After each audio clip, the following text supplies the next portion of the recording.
Hoy en nuestra portada de Milenio Edición Estado de México se destaca el plagio y la extorsión en contra de las mujeres, un tema que es bastante preocupante en la entidad. Para darnos más detalles tenemos al director editorial de Milenio en el Estado de México, Sergio Villafuerte, a quien saludo con muchísimo gusto. Sergio, buenas tardes, ¿cómo estás? Adelante. Igualmente, Magda, un gusto saludarte, igual que nuestros televidentes. Pues sí, así las cosas de inseguridad en todo el país. Ya comentabas un par de notas previas, y en cuanto a los delitos contra las mujeres, pues son especialmente sensibles, sobre todo en un estado como el de México, donde, bueno, se ha hecho desafortunadamente frecuente esto, cuestión de feminicidios, de lesiones dolosas contra las mujeres. Y en el Índice Nacional de Delitos contra las Mujeres que pues difunde el propio gobierno federal, en lo que abarca 2021, el año que recién concluyó, pues las estadísticas no son muy positivas, porque al menos 30% de los delitos de extorsión que se llevaron a cabo en el país, estamos hablando de 3.360 aproximadamente de casos de extorsión. Bueno, el 30% ocurrió aquí en el Estado de México, una cuestión de como 1.035 casos. Y esto, Magda, estamos hablando, como siempre, cuando se aborda cuestiones de seguridad, en lo denunciado, porque no sabemos cómo está esa cifra negra de los delitos que ocurren y que la gente prefiere mejor pues dejarlo ahí pendiente. Y en este sentido también está el índice de secuestro. Desafortunadamente, pues ha sido un delito también creciente, y particularmente en el caso de las mujeres. 21% de todos los casos que ocurrieron en México el año pasado, que fueron 192, 21%, 35 casos se dieron aquí en la entidad mexiquense. Quiero decir que el número poblacional explica muchas cosas también.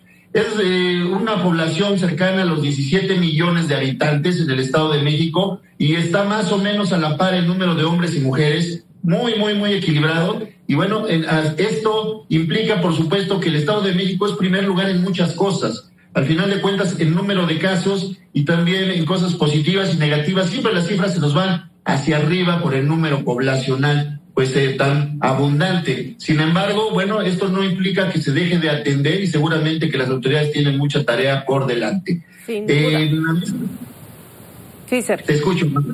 Sí, decía yo y pensaba que ojalá pudiéramos ver mecanismos que realmente ayuden a la prevención de la violencia en contra de las mujeres, en este caso estos delitos que efectivamente, obviamente, entre más población, pues mayores casos habrá, pero no debería de haber ningún caso, y sobre todo, ¿sabe, Sergio?, la impunidad alrededor de todo esto, porque si no se castiga la violencia en contra de la mujer, difícilmente se va a erradicar.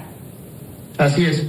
Desafortunadamente una cuestión cultural de pues aprovechar a lo mejor algunas situaciones de vulnerabilidad por parte de los delincuentes, que se les hace pues una presa fácil de alguna manera, pues aprovecharse de una situación de indefensión que lleguen a tener en su entorno. Sin duda alguna tienen las mismas capacidades que los hombres para responder ante una agresión. Sin embargo, bueno, ahí está muy marcada la tendencia a el género, a la violencia de género. Te quiero comentar, además, como de manera contextual, que en el Estado de México hay al menos 11 municipios que tienen alerta de género, es decir, que hay medidas especiales, como bien decías, para prevenir delitos, sobre todo de violencia intrafamiliar. Sin embargo, pues no ha sido suficiente, y tenemos siempre la lucha diaria, tanto las autoridades como la propia ciudadanía, de ir generando las condiciones para que estas cosas no ocurran, para que haya un respeto y cada vez se disminuyan en la medida de lo posible pues este tipo de casos, Magda. Exactamente, tú lo dices, no ha sido suficiente, y las estadísticas, los números,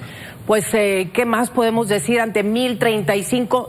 Solamente los casos denunciados, Sergio, porque como tú dices, la cifra negra, bueno, no tenemos ni idea de cuántos más puedan ser, pero estamos muy atentos, y ojalá las autoridades de verdad volteen a ver y ayuden, coadyuven precisamente en términos de prevención y de castigo, de justicia para todas las mujeres que son de alguna manera víctimas del género opuesto y también del propio género, de hecho, en muchas de las veces. Todas estas circunstancias, Magda, han hecho que incluso en este sexenio sea el primero en que se instituyó la Secretaría de la Mujer, y bueno, tiene un campo muy amplio que hacer en la labor en favor de ellas. Ojalá, esperemos que pues poco a poco vaya viendo algunos resultados. Exactamente, es una deuda para las mujeres, no nada más en el Estado de México, sino en el país. Te agradezco mucho, como siempre, Sergio Villafuerte, que tengas buenas tardes, querido. Un privilegio, les mando un fuerte abrazo, hay que seguirnos cuidando mucho. Sin duda, muchas gracias, igualmente para allá.